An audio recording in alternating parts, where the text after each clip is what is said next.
j'étais chez moi à 5h du matin sur Facebook. Mon collègue Willy James qui m'envoie un message sur Messenger. Il me dit là, il y a un combat demain en République tchèque. Tu veux boxer? On prend l'avion dans 2 heures. Je lui dis ah ouais, bah vas-y, on y va.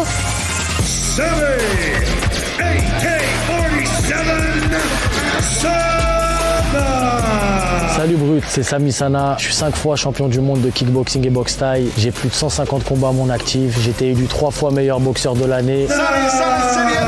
Là, on est dans mon quartier d'enfance, le Noyau, et je vais vous raconter mon histoire.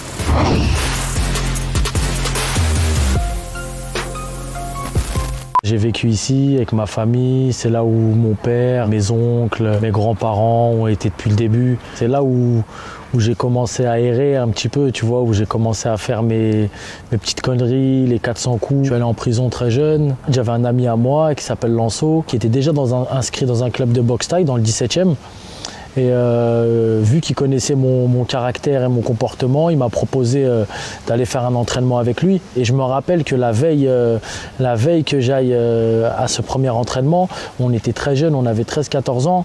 On s'était battu à Porte de Saint-Cloud avec des skinheads à l'époque. C'était une très grosse bagarre avec des coups de chaise. Et en sortant de ça, je me suis dit, il faut vraiment que je trouve quelque chose pour me calmer et quelque chose qui puisse me canaliser.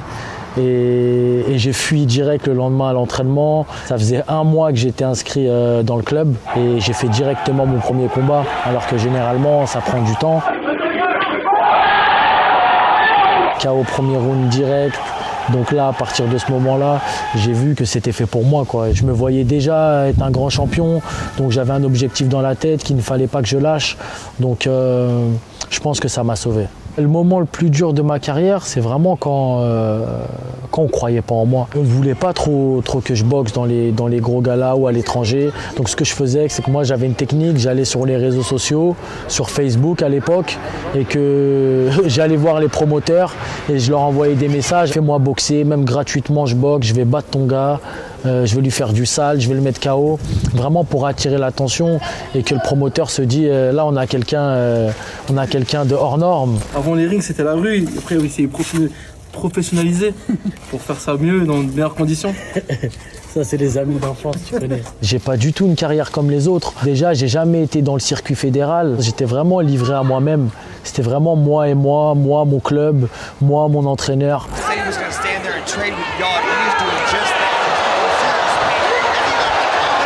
Ma qualité première, je pense que c'est le mental et le cœur.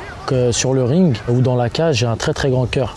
Ça veut dire que je lâche pas du début jusqu'à la fin et je déteste qu'on me touche. Je déteste qu'on me mette des coups. J'aime pas recevoir de coups en fait. Donc dès que je reçois un coup, ça me transcende et là j'ai envie de remettre la mise fois 1000 et mentalement je me transforme. Comme dans Dragon Ball Z, tu vois.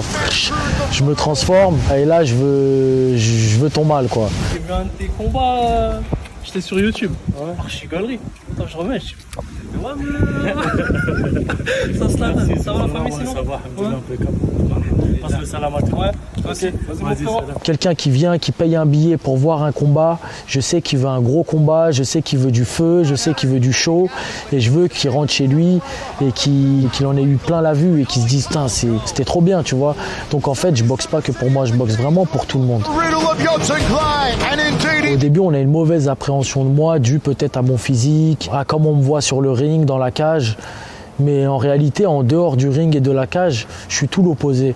C'est-à-dire que je suis quelqu'un de discret, de réservé. Je suis quelqu'un qui est très dans l'assaut. Je fais énormément de séminaires, de masterclass, justement pour être auprès des jeunes, leur transmettre un peu ma philosophie de la boxe, mes techniques. Moi, ma carrière elle va se finir un jour.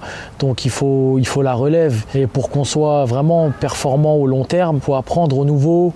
Il faut tout donner aux nouveaux et il faut être là pour eux. Tellement j'ai été solo, tout ça, j'ai pas envie que ça se reproduise. J'ai pas envie que des petits jeunes se retrouvent tout seuls, livrés à eux-mêmes, à être frustrés, à se dire pourquoi ci, pourquoi ça, pourquoi ci. Et là, j'ouvre une structure justement où je pourrais accueillir tous ceux qui ont envie de faire de la boxe, qui ont envie de juste faire de la boxe pour le plaisir, se défouler. Bon, en tout cas, je serai là.